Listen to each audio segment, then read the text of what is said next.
I'm Adam Eccleston, host and producer at All Classical Radio. I am your reader today. Now, today I am joined with a very special musical guest. Hey, Amanda. Hi, Adam. How are you? I'm doing great. I'm here today, and I'm so excited. I am the principal violist of the Oregon Symphony, and I'm here with my viola. It's made of wood, and it's in the string family, and it's a little bit bigger than the violin and a little bit smaller than the cello, which means that to me, it's just right. And this is what it sounds like.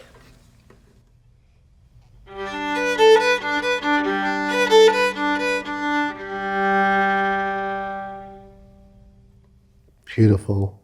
Now, the viola is going to be our instrument as I read A Horn is Born by a local author, Bill Borders, and art by Melissa Chernoff.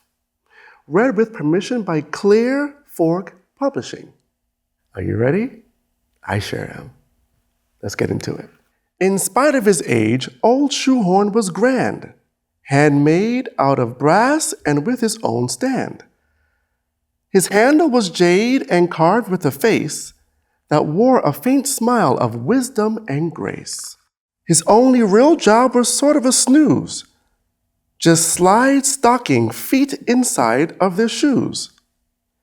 But shiny and bright as Shoehorn sure was, he felt rather dull, and here's the because.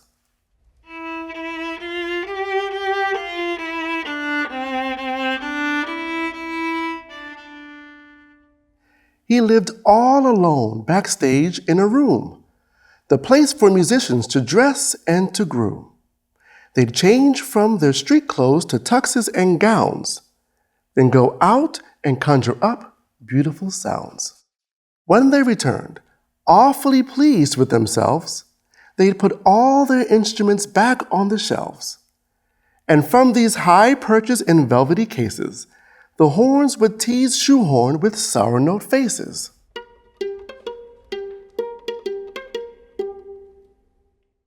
Hey, where are your valves? The French horn was snide. Trombone bellowed out, Dude, you ain't got no slide. I can play loudly or purr with a mute, but heavens, blared trumpet, you can't even toot. And worst thing of all, the flute gave a flout, no keys and no holes for the sound to come out. But Shoehorn hung in there and took it in stride. No way would these blowhards put dents in his pride. So what if they figured Old Shoehorn's a fake? He always knew someday he'd get his big break. And then, on the night of the year's biggest show, as the players were dressing, one hollered, Oh no! The piccolo player had jumped to his feet at the sound of a crack when his rump hit the seat. The others all turned and right there in his hand was broken baton, the head of the band. Dear me, this can't be, the maestro declared, and all of the horns and their players despaired. The maestro went pacing and wringing his hands, but stopped next to Shoehorn, alert on his stand. Well, look who is here, so lovely and long. You've hung there for years, you've heard every song. Now, here comes a secret that every foot knows. Your ears can feel music right down to your toes. The rhythm and tempo tapped out in a shoe will stick to its shoehorn like a musical glue. So Shoehorn felt certain, if he got the chance, that he could help Maestro and make his arms dance. The maestro gripped Shoehorn just like a baton, then waved him and shouted, The show will go on.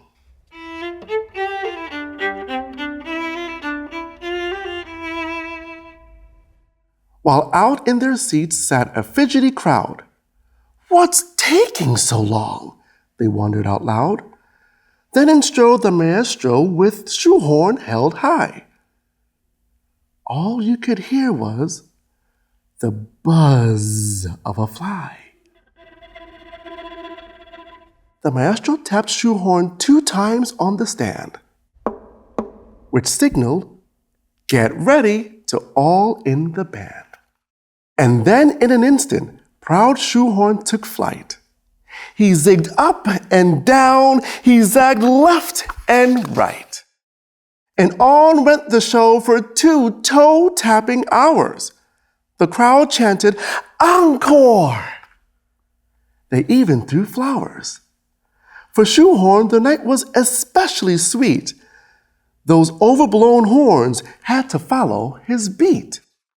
Above the ovation, which roared like a storm, the maestro yelled out, "You were born to perform!" Such praise from the leader gave Shoehorn a thrill. He knew that batons were the shoes he would fill. And so starts the story of Shoehorn's new role, conducting the tunes that you feel in your soul. Now, if you look closely above his carved chin, you'll find his faint smile has become a big grin.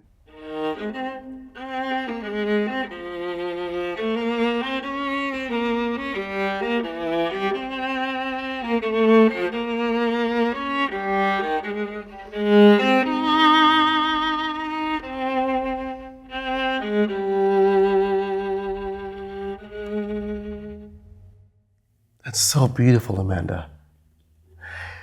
Now, I love this book. I hope you did too. My favorite part is when the instruments were telling Shoehorn that he couldn't do these things, that he didn't fit in, and he proved them all wrong. They were kind of mean, but this is purely fiction, as the musicians from the Oregon Symphony are kind and encouraging.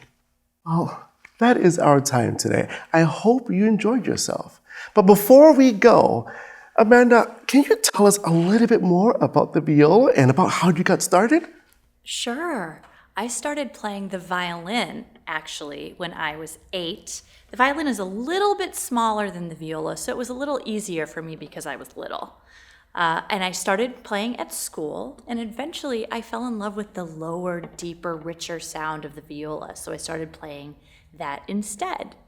If you want to learn how to play an instrument, talk to a teacher or a parent about finding a teacher. I had a teacher when I was a kid, and now that I'm a grown-up, I teach people how to play music. I love that. Now, Amanda, you played a little bit for us, but I was wondering if you played more for us. Yes. Yes, I'm going to be playing the Gigue from the First Suite by Johann Sebastian Bach.